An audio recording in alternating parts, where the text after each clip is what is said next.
Another way to think about sales is when you look at human relationships, how do you go from not knowing somebody all the way to them promoting you on your behalf as such?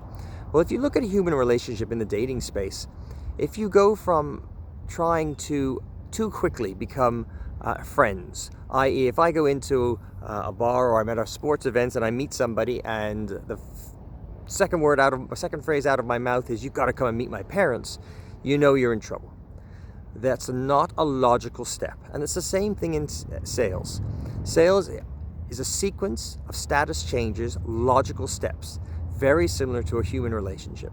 So if you were to look at that in the dating world, for example, you could go from, if you see somebody, for example, in a restaurant or a nightclub, and you make eye contact, you then may start a conversation. You may start a conversation on your own, or you may include a group. Then you may split off and you actually have a single conversation. And then you might have a dance, or you might have a drink.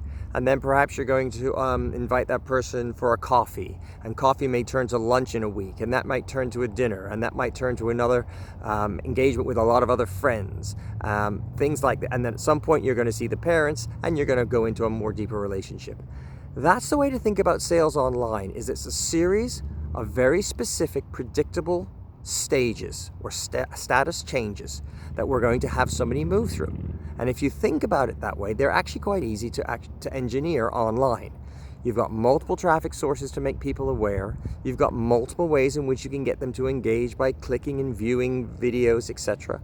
And then you've got multiple ways to get an exchange of information, emails, phone numbers, etc., bots even.